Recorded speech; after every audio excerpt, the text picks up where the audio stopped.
Hey everybody, today I'm going to review Ant-Man and the Wasp, sequel to Ant-Man. I actually really do enjoy the first Ant-Man movie back in 2015. It is very action-packed and funny at the same time, even though Yellow Jacket was a cliché villain. With Ant-Man being a critical and commercial success, a sequel is finally going to be made. So I became very excited to see it, and hearing that Ant-Man is going to have a sidekick in that film, who is of course the Wasp. I saw it in IMAX, and it's fantastic. The most fun and enjoyable Marvel film I had ever seen. Now I'm going to tell why I love this movie without any spoilers. The story of this film took place between Captain America Civil War and Avengers Infinity War. Scott Lang is now in house arrest while living with his daughter, as well as his ex-wife and her husband.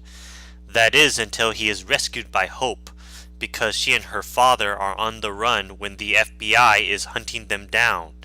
Hope's father, Hank, after the events of the first film, believed that his wife, who was the original Wasp, is still alive and living in the quantum realm. Therefore, Scott, Hope, and Hank decide to build a machine to rescue Hope's long-lost mother.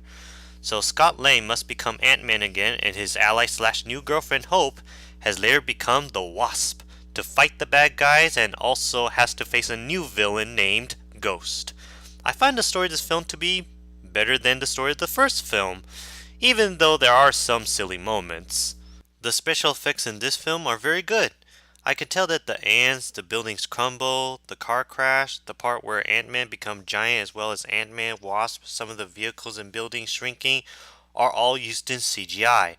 I also like the designs of Ant-Man's suit, Wasp's suit, the weapons, and every invention created in the lab. Some of the environments are obviously used in green screen. The action scenes in this film are both funny and exciting at the same time. It's very cool to see the fight scenes and the car chase scenes. Now for the acting, directing, and music. Paul Rudd as always did a magnificent job playing Ant-Man. Ant-Man of course is a superhero that has the power to control ants, as well as making himself shrink small and turn big, which he actually did make himself giant during the events of Captain America Civil War. I really do enjoy his relationship with his daughter and his new girlfriend, Hope/Wasp.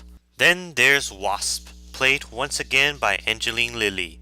She of course is Hanks' daughter, and now in this film is following her mother's footsteps to become the Wasp, that has wings on her back and also can shrink herself. It's very awesome to see that she fights more bad guys in this film. Also returned from the first Ant-Man film is Hank, played by Michael Douglas, Louis, played by Michael Piana, Dave, played by T.I., Kurt, played by David Desmauchin, Maggie, played by Judy Geer, Jim Paxton, played by Bobby Cannavale, who is from Jumanji 2, Welcome to the Jungle, and the TV show Mr. Robot, and Cassie, played by Abby Render Fortson. Hank, of course, was the original Ant-Man, and now in this film is inventing something to find a way through the quantum realm to save and bring back his wife with the help of Ant-Man and the Wasp. Louis, Dave, and Kurt are all Ant-Man's close friends that always wanted to help out. Maggie is Ant-Man's ex-wife that has a new husband, Jim Paxton, who is a police officer. However, both Maggie and Jim Paxton in this film are friends with Ant-Man, even though they don't really have too much screen time. Cassie is Ant-Man's daughter that stays very close to her father. Also appearing in this film is Bill Foster, played by Lawrence Fishburne, Jimmy Woo, played by Randall Park, and Janet, played by Michelle Pfeiffer. Bill Foster was an old friend of Hank, who was once his assistant on Project Goliath. Now Lawrence Fishburne is one of those actors who has been in both Marvel and DC films. Jimmy Woo is an FBI agent that kept Ant-Man from leaving the house. Janet is Hope's mother and Hank's wife that used to be the original Wasp and is now living in the quantum realm. I find it interesting that she was Catwoman in Batman Returns, and Michael Keaton, who of course plays Batman in the first two Batman films directed by Tim Burton, has played the villain Vulture in Spider-Man Homecoming. Now both Michael Keaton and Michelle Pfeiffer have too appeared in both Marvel and DC films.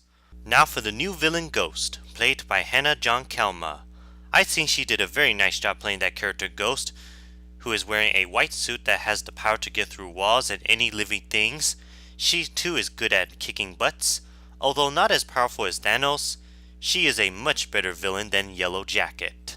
Peyton Reed, as always, did a great job directing this movie, as he did with the first Ant-Man movie. He's really good at both action and comedy at the same time. The music composed by Christoph Peck sounds very action-packed. So overall, this is a fantastic superhero movie sequel. While there are a few silly moments, I had a wonderful time seeing this film. I actually love this movie more than the first Ant-Man movie. I will also say this, that this is the third best superhero films I saw this year after Avengers Infinity War and Black Panther. We have two more superhero movies coming this fall, such as Marvel's Venom and DC's Aquaman. If you're a fan of Marvel, go see it. Oh, and be sure to check out both the mid and after credits scenes. I will not tell you what happened, but it is leading up to another Marvel movie. So I give this movie 4.5 out of 5 nuclear bombs.